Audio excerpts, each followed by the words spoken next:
There is a famous line from Game of Thrones where Littlefinger says, "Knowledge is power."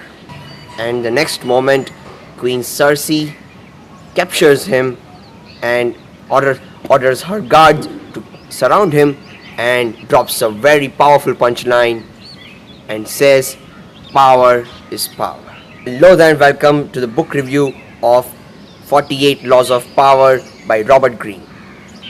Folks, this is a concise version of the original 500-page version, which is like this thick.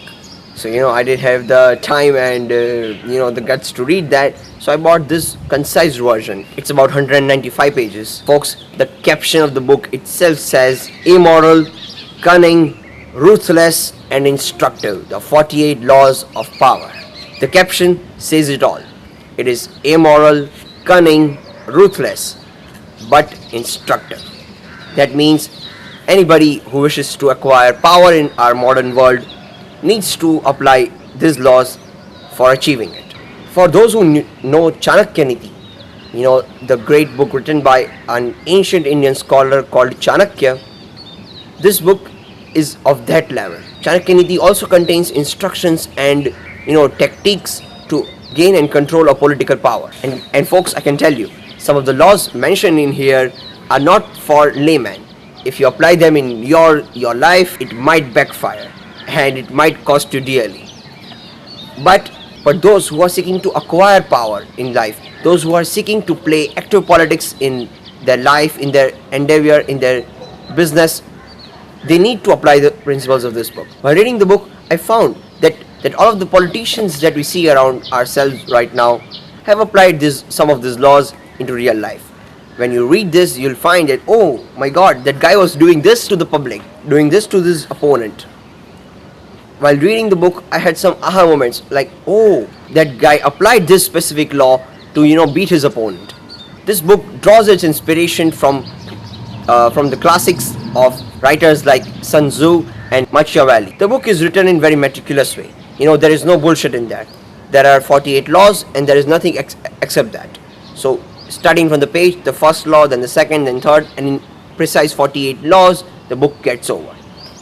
Each law is explained in a specific manner.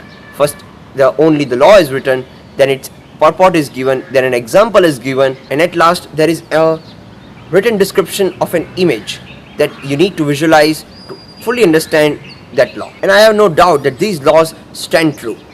They might be cunning, they might be ruthless, they might be immoral, but hey, power is power, right? So if you want to gain power in this real life, in this modern world, you need to apply these rules. Okay, who should read this book? See guys, if you're just curious to know what the laws are, then you can buy this concise version, right? It's just 195 pages and you can read this.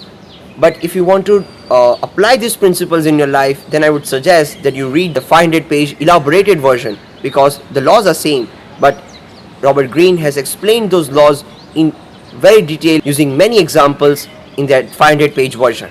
There are laws which I don't think everybody can apply in their life, but there are laws that you can directly apply in your life as well. You can use these laws to gain power in your domain. If somebody is looking for jumping into political field, this book is a must read. You must know the principles by which power is gained. The testimony at the end of the book says it all. The book teaches you how to cheat, dissemble, find, fight, and advance your cause in the modern world. It also says the book to help you scheme your way into the upper echelons of power. If you want to acquire power in your life, this is the book. I found this book quite entertaining and quite informative. I would rate this book a 4.5 out of 5. Yeah, guys, if you like the review, please hit the like button, and to not miss a single video from me, please hit the subscribe button and the bell icon. See you guys next time. This is Urjit Dave. Bye bye.